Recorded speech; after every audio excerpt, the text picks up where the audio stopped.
Friends, the subject of this telecast is a movie and an historical event. The movie was produced by Warner Brothers. Our Lady of Fatima. We asked Mr. Jack Warner if he would permit us to show a section of that classic film on this particular show. And the graciousness and the immediacy and the spontaneity of his assent has made us indeed his debtor. The historical event is that upon which this particular film was based. And it is of the historical event, first of all, that we would speak before we show you the movie. The event itself might be called almost the birthday of the modern world, because it was on that day that the forces of good and evil seemed to reach their peak. Our modern world, with its great crises, began on the date of October 13th, 1917. We will take you quickly to 3 cities and show you what happened on that day, first in Moscow, secondly in Rome, and third in a little village in Portugal called Fatima. October 13th, 1917, Moscow. Maria Alexandrovich, a young Russian noble lady, was teaching religion to a group of 200 children in the Church of the Iberian Virgin. And suddenly there was a distraction. Horsemen entered the front door, down the middle aisle, vaulted the communion rail, destroyed the icons, the statuary of the altar, and then attacked the children, killing many of them. Maria Alexandrovich ran out of the church screaming. She knew that there was an imminent revolution by the communists, and she went to Lenin, whom she knew, and she said, a most terrible thing has happened. I was teaching catechism to my children. Horsemen came in, charged them, and killed some of them. Lenin said, I know it. I sent them. It was one of the events that heralded the beginning of the terrible communist revolution that has since harassed the world. Rome, October 13th, 1917. The same hour, midday.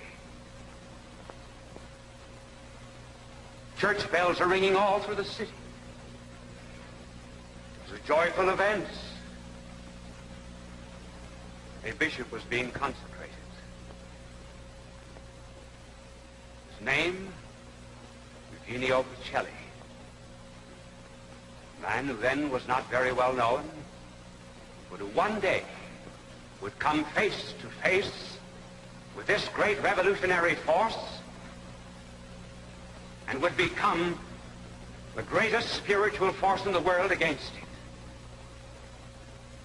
After his consecration on that 13th day of October 1917, he went to Munich. At that particular time, the communists were very strong. They were under the leadership in Munich of Karl Liebknecht, and then one of those curious women that communism spawned, Rosa Luxemburg.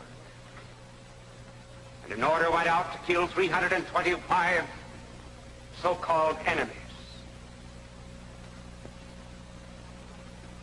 And one of them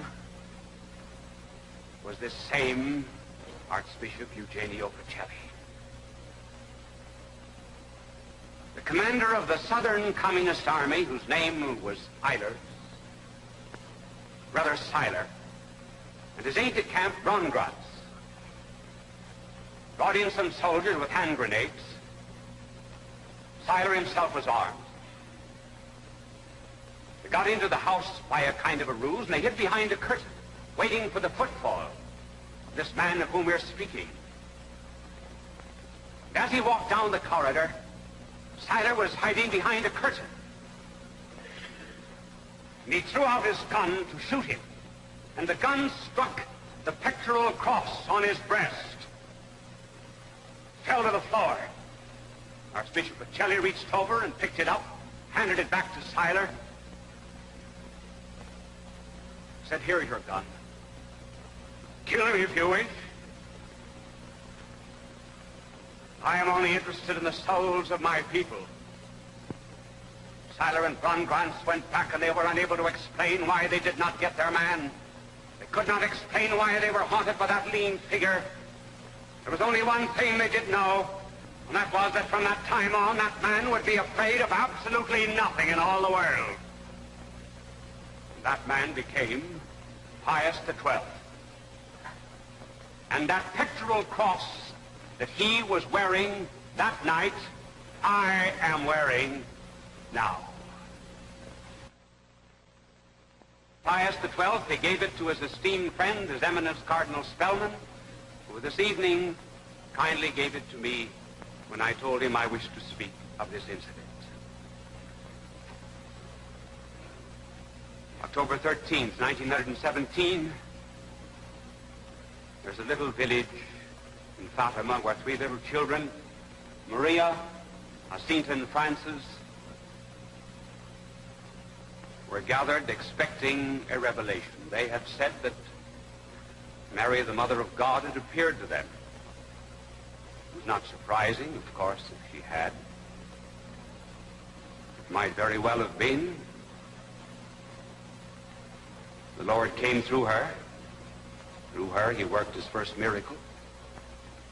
And then from the cross, he commended us all to her with his kind words, "Behold thy mother." The children said that the lady had appeared to her before, appeared to them before on the 13th of April, and May and June, July, 19th of August, and the 13th of September. And in the course of the revelation, something very interesting was said, which goes to show there's something more important in this world than politics. It was said by the lady that this world war will end in a little over another year. Now remember the date, October 13th, 1917. We went to war that year on Good Friday, our country. The war did end in a little over another year on the 11th of November, 1918. And then the lady told the children to tell the world that there would come a great era of peace to the world if the world would only return to God. And Russia would be converted. But, she said, if the world does not return to God, at the close of the next pontificate, that is to say in the year 1936, there will be the beginnings of a second world war in Spain. So evidently heaven regarded that civil war as the beginning of World War II. And then she said, but to prevent it, I ask that men do penance and prayer and return again to God. If they do not do penance, there will come World War II, which will be more terrible than World War I.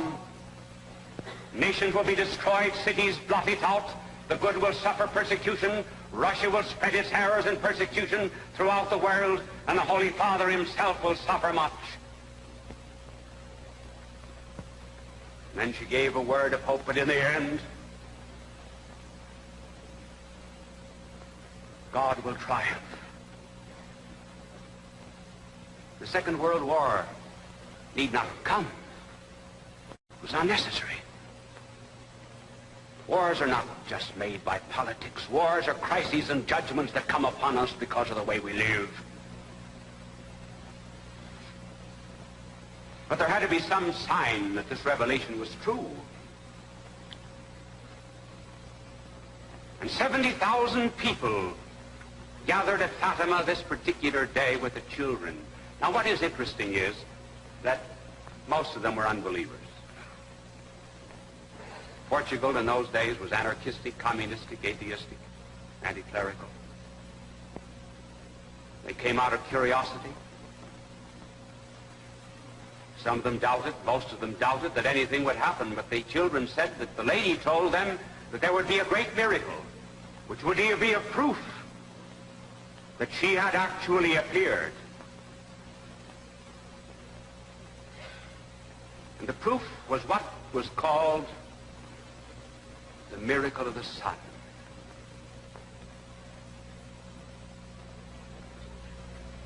The sun, according to the testimony of these 70,000 people, and also according to the testimony of the atheistic, anarchistic newspapers, which I read and which indeed were very interesting, because they said, this actually happened, but we hope that nobody will interpret it in a divine way. And the sun seemed almost to detach itself and to become like a great silver ball, and then shooting out sparks in all directions. It almost precipitated itself, or so it seemed, precipitated itself upon the people. And they shouted to God for prayer. Prayer and supplication, and in sorrow and in contrition. Miracles took place in the sight of them all. No, it rained all the time. When this phenomenon had taken place 3 times, everyone found their clothes were dry.